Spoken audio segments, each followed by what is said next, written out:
The vanilla extract bottle slipped from my trembling fingers, shattering against the bakery's pristine white tiles like my heart had 3 hours ago. The sweet, alcoholic scent mixed with the lingering aroma of fresh bread and buttercream frosting, creating a perfume of broken dreams that would haunt this empty space forever. I stared at the amber liquid spreading across the floor, watching it seep into the grout lines I'd scrubbed on my hands and knees just yesterday. The silence pressed against my eardrums so hard I could hear my own pulse, could hear the hum of the display cases that should have been emptied by now, should have been picked clean by customers celebrating with me. But there were no customers. There never had been. The grand opening banner still hung cheerfully above the door, its bright red letters mocking me. Mary Cole's Sweet Dreams Bakery. Grand opening today. I'd hand-painted those letters myself, staying up until 3 in the morning to get the flourishes just right. The memory of my excitement, my hope, felt like a knife twisting in my chest. My phone buzzed against the marble counter where I'd abandoned it hours ago, the sound sharp and intrusive in the cathedral quiet of my failure. I didn't need to look to know it wasn't a customer calling to apologize for missing the opening. It wasn't my sister Emma texting to explain why she'd chosen Rosie's promotion party over supporting her own flesh and blood. It wasn't my mother with some elaborate excuse about traffic or a sudden migraine. It was probably another vendor calling about payment, or maybe the local newspaper wanting to do a follow-up story on the promising new business they'd featured last week. The irony tasted bitter on my tongue. Before I go further, tell me in the comments where you're watching from, and if you're hooked already, a like and subscribe will keep these stories coming. I knelt down and began picking up the larger pieces of glass, each shard catching the warm light from the Edison bulbs I'd chosen so carefully. They were supposed to create ambience, supposed to make people want to linger over coffee and croissants, supposed to make families gather around my tables and create memories. Instead, they illuminated my solitude with cruel efficiency. The front door chimed as someone pushed it open, and my heart leaped with desperate hope. A customer. Finally, someone had come. "We're closed," I called out without looking up, my voice cracking on the words. I couldn't bear to see the disappointment on another face, couldn't handle explaining why the grand opening had been such a spectacular failure. "Mary?" I froze, a piece of glass halfway to the trash bin. That voice belonged to James Morrison, my landlord. The man who'd believed in my dream enough to rent me this space at a rate I could barely afford, who'd helped me install the vintage display cases, and who'd promised to bring his whole family to the opening. His family that had also chosen Rosie's party instead. I stood slowly, brushing glass dust from my apron, and turned to face him. James stood in the doorway looking uncomfortable, his usually warm brown eyes avoiding mine. He wore a suit I'd never seen before, charcoal gray with a tie that probably cost more than I'd made in the last month. Behind him, I could see his car idling at the curb, exhaust visible in the cool evening air. "I heard about today," he said quietly. "I'm sorry I couldn't make it. Rosie's thing ran long, and it's fine." The lie came out flat and unconvincing. Everyone had somewhere more important to be. James shifted his weight, and I noticed he was carrying a manila envelope. The kind that contained official documents. The kind that changed everything. "Mary, we need to talk about the lease." The words hit me like ice water. I felt my knees go weak, felt the careful composure I'd been maintaining all day finally begin to crack. The glass in my hand suddenly felt too heavy, too sharp, and I set it down on the counter with shaking fingers. "What about the lease?" I whispered, though I already knew. I could see it in his eyes, in the way he held that envelope like it contained a death sentence. "The building's been sold," he said, and each word fell like a hammer blow. "The new owners want to convert it to luxury condos." "I'm sorry, Mary. I fought for you, but they're offering buyouts to all the commercial tenants. You have 30 days. The world tilted sideways. 30 days. I'd spent 2 years planning this bakery, had invested every penny of my inheritance from Grandma Rose, had quit my job at the insurance company to chase this dream. And now, on the day that was supposed to be my triumph, I was losing everything. 30 days, I repeated numbly.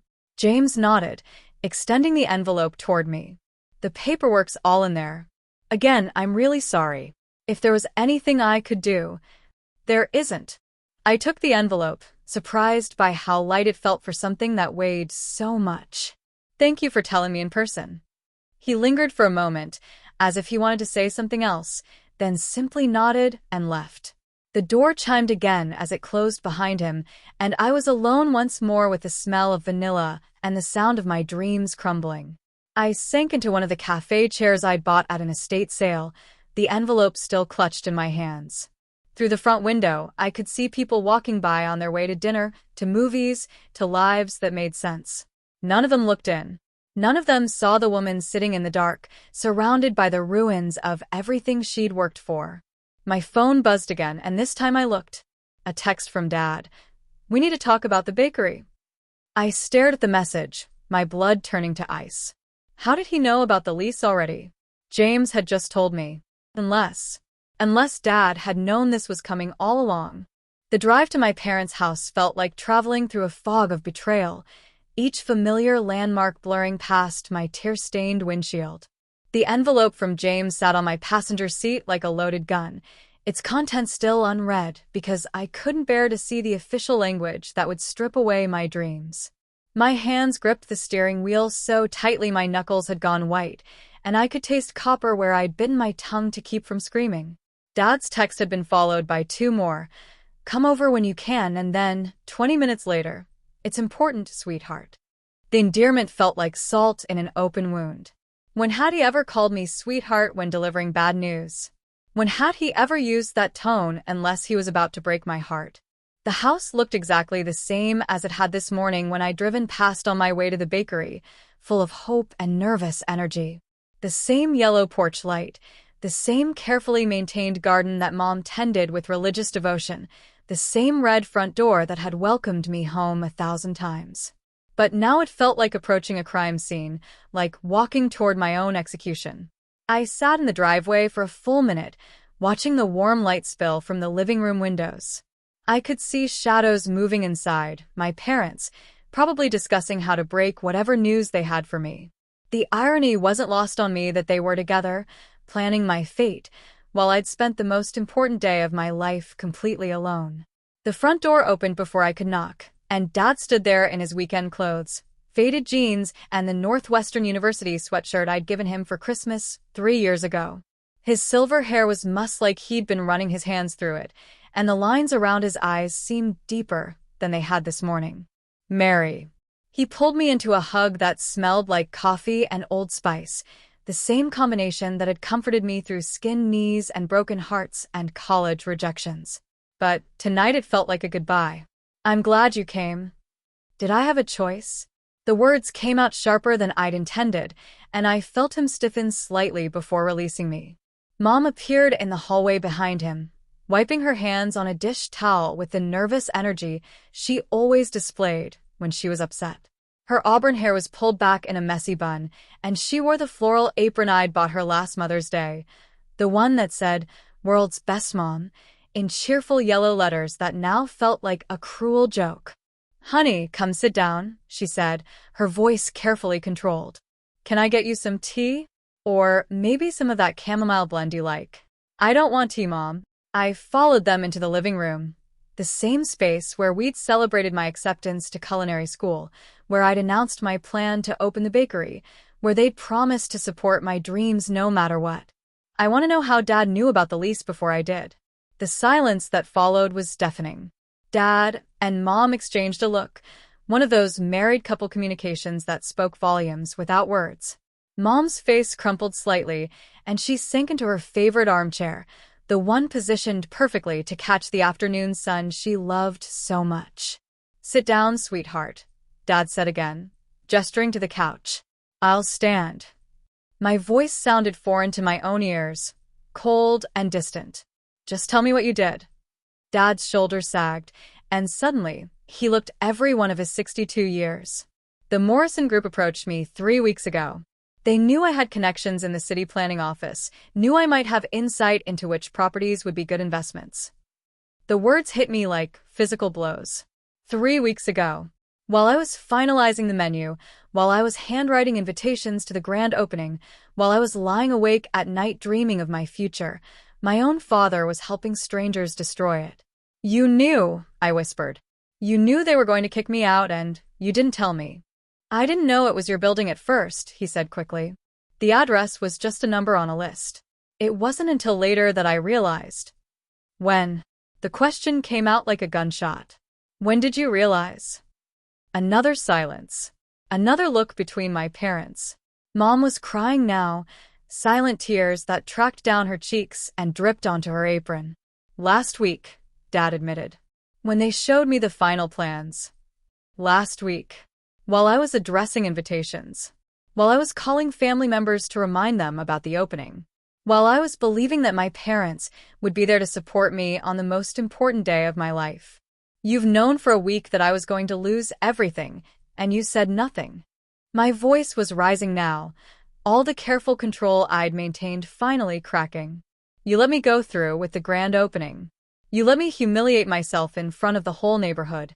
You let me stand there alone like an idiot while my entire family was at Rosie's party, celebrating her success, while mine was already dead."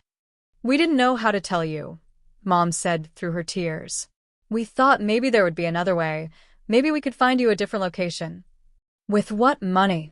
I laughed, and the sound was bitter and broken. "I put everything into this place. Everything. Grandma Rose's inheritance, my savings, my credit cards. I have nothing left." Dad stepped toward me, his hands outstretched like he was approaching a wounded animal. "That's what we wanted to talk to you about. The Morrison Group, they're offering compensation to displaced tenants. It's not much, but it might be enough to help you start over somewhere else." Start over. I repeated the words like they were in a foreign language. "You think I can just start over? You think this was just some hobby I could pick up and put down whenever it was convenient?" "Of course not," Dad said. "We know how much this meant to you. But sometimes life throws curveballs, and we have to adapt." "Life didn't throw this curveball, Dad. You did." The accusation hung in the air between us like smoke. "You could have warned me. You could have given me time to prepare, to find another location, to save myself from today's humiliation.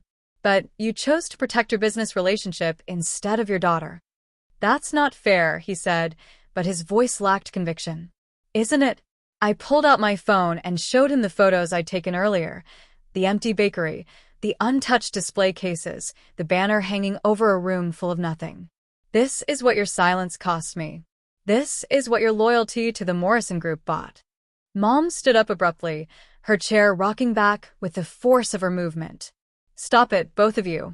This isn't helping anyone." But I was beyond help now, beyond the careful politeness that had governed our family for so many years. "Where were you today, Mom? Where were you when I needed you?" Rosie's promotion was important. More important than me? The question hung in the air like a blade.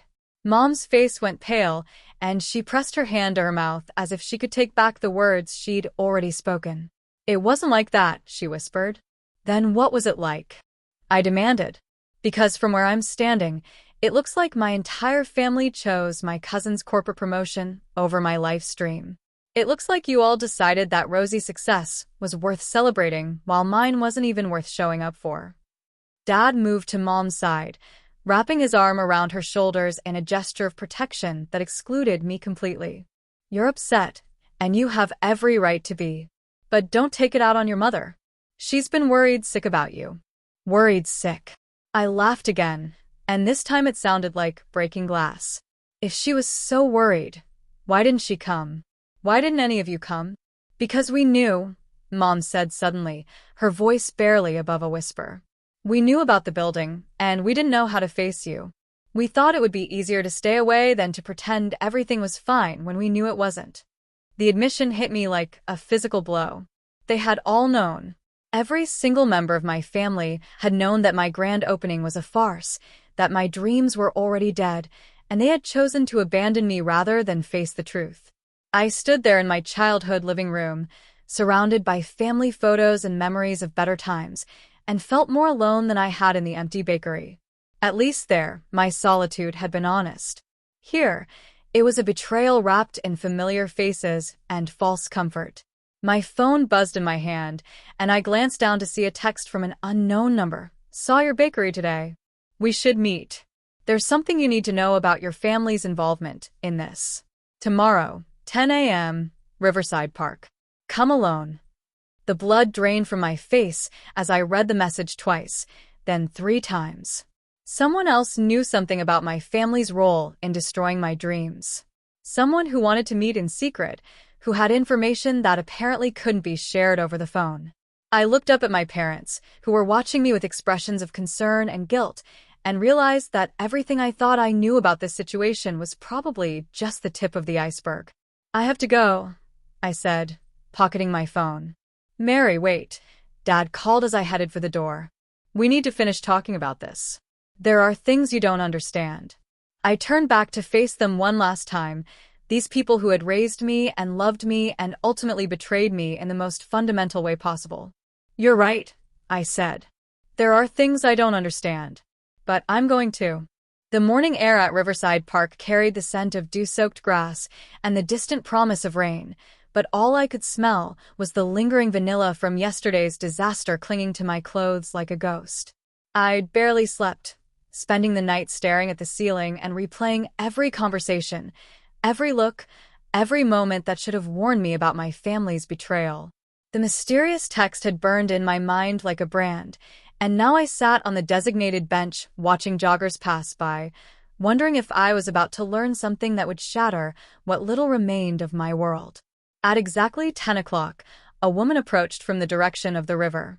She was probably in her 50s, with steel-gray hair pulled back in a severe bun and wearing a navy business suit that screamed expensive lawyer or corporate executive. Her heels clicked against the concrete path with military precision, and when she sat down beside me, I caught a whiff of expensive perfume mixed with something sharper, the scent of someone who dealt in secrets for a living. Mary Cole, she said, and it wasn't a question. I'm Patricia Hendricks. I work for Morrison Development Group. My blood turned to ice. You're the one who bought my building. I'm the one who's been investigating irregularities in the acquisition process, she corrected, pulling a tablet from her briefcase. And what I found is going to change everything you think you know about what happened to your bakery. She swiped the screen and turned it toward me. I found myself looking at what appeared to be financial records, bank transfers, property assessments, legal documents with official seals. The numbers were staggering, but it was the names that made my heart stop. Your father didn't just provide consultation to Morrison Group, Patricia said quietly. He's been a silent partner in the company for the past 18 months. He owns a 12% stake in every property we acquire. The words hit me like a physical blow. I stared at the documents, seeing Dad's signature on partnership agreements, seeing bank transfers that showed him receiving substantial payments, seeing a paper trail that painted him not as an unwitting consultant, but as an active participant in my destruction. That's impossible, I whispered. He works for the city. He's a planning commissioner. Which is exactly why his involvement is so valuable to us, Patricia said. And exactly why it's illegal. Your father has been using his position to provide inside information about upcoming development opportunities, helping us acquire properties before other developers even know they're available. She swiped to another screen, and I saw a map of downtown with various properties highlighted in different colors. My bakery's building was marked in red, with a notation that made my stomach lurch. Priority acquisition, tenant displacement acceptable. He knew, I said, the words barely audible. He knew from the beginning that you were going to kick me out. He knew because he suggested the property, Patricia said. Your father is the one who identified your building as a prime development opportunity. He's the one who told us about the struggling businesses on that block, including your bakery. The world tilted sideways. I gripped the bench so hard my knuckles went white, fighting against the wave of nausea that threatened to overwhelm me. My own father hadn't just failed to warn me. He had actively targeted me. He had sold me out for money, had turned my dreams into his profit margin. Why are you telling me this? I managed to ask. Patricia's expression softened slightly. Because what your father is doing is illegal, and I need someone willing to testify against him. But more than that, because what happened to you is wrong. I've been with Morrison Group for 15 years, and I've never seen a partner target their own family member for displacement. It's unconscionable. She pulled out a thick manila folder and set it on the bench between us. This contains copies of all the relevant documents, the partnership agreements, the financial records, the communications between your father and our acquisition team. There's enough here to not only expose his corruption but to file criminal charges for abuse of public office. I stared at the folder like it was a snake. What do you want from me? I want you to take this to the district attorney's office. I want you to file a complaint against your father and against Morrison Group. And I want you to help me make sure this never happens to another family. The rain that had been threatening all morning finally began to fall, light drops that spotted the concrete around our feet.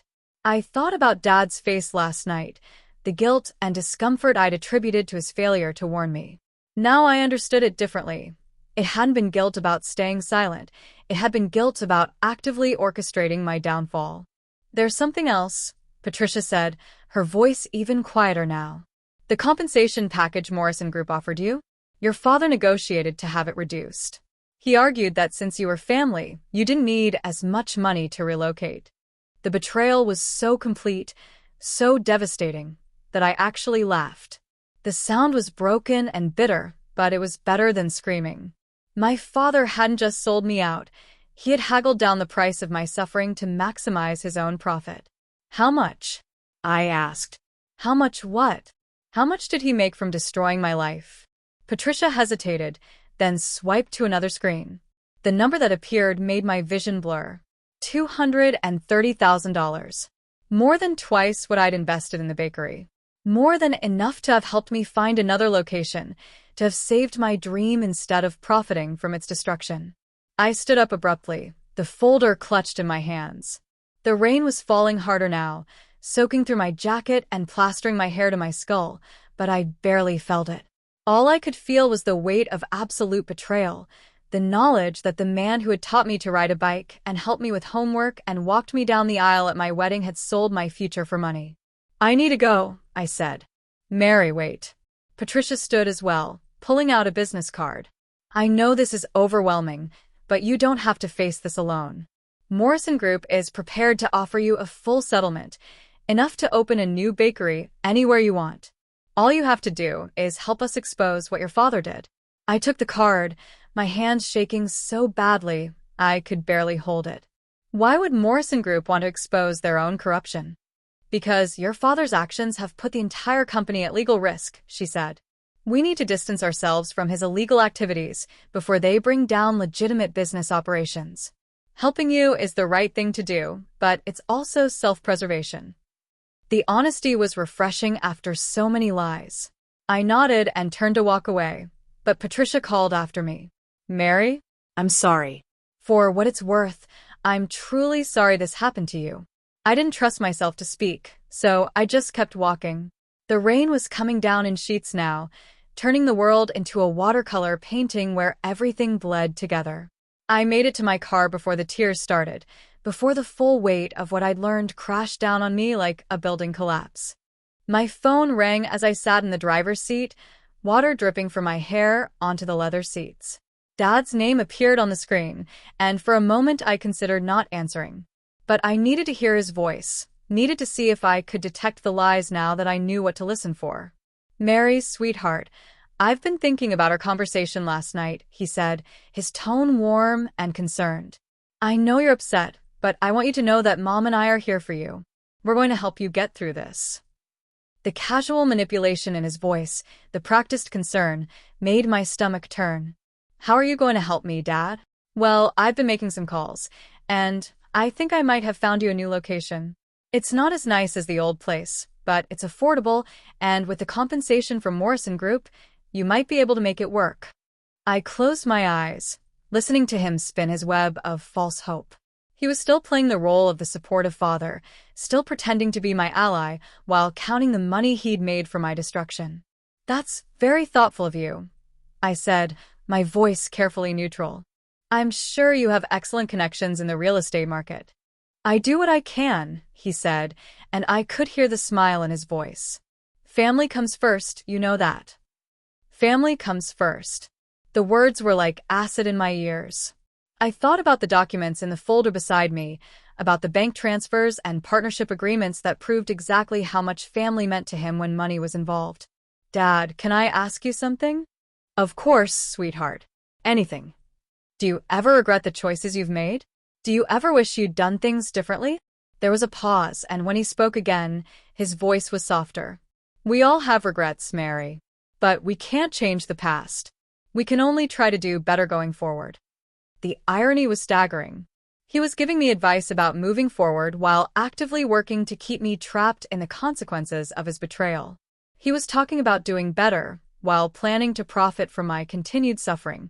You're right, I said. We can only try to do better going forward. After I hung up, I sat in the rain-soaked parking lot and opened the folder Patricia had given me. Page after page of evidence, each document a nail in the coffin of my relationship with my father. But also, each document a step toward justice, toward making sure he couldn't do this to anyone else. My phone buzzed with a text from Mom. Your father told me about the new location he found. We're so proud of how strong you're being through all this. Love you. I stared at the message, at the casual way she participated in the deception, and realized that my entire family had been complicit in this betrayal. They had all known, had all chosen to protect Dad's secret rather than protect me. But I wasn't going to be strong anymore. I wasn't going to quietly accept their version of events or gratefully take whatever scraps they offered me. I was going to fight back. I started the car and drove toward downtown, toward the district attorney's office, toward the beginning of the end of my father's career and the start of my own justice. The rain pounded against my windshield like applause, and for the first time since yesterday's disaster, I felt something other than despair. I felt power. The folder of evidence sat on my passenger seat like a loaded weapon, and I was finally ready to use it. My family had taught me that blood wasn't thicker than money, that love could be bought and sold like any other commodity. Now I was going to teach them that betrayal had consequences, that some wounds couldn't be healed with false apologies and empty promises. As I pulled into the parking garage beneath the courthouse, my phone rang one more time. This time it was Emma, my sister, probably calling to add her voice to the family chorus of fake support. I let it go to voicemail. I had more important things to do than listen to another lie from another family member who had chosen money over loyalty. I had a father to destroy, a company to expose, and a future to reclaim from the ashes of their betrayal. The rain was still falling when I walked into the district attorney's office, but I was no longer running from it. I was walking through it, carrying the truth like an umbrella, finally ready to step out of the storm my family had created and into the clear air of justice. Some dreams die in silence, crushed under the weight of other people's greed and selfishness. But some dreams fight back, transformed by betrayal into something harder and more dangerous than their original form. My dream of a peaceful family bakery was dead. But my dream of justice was just beginning.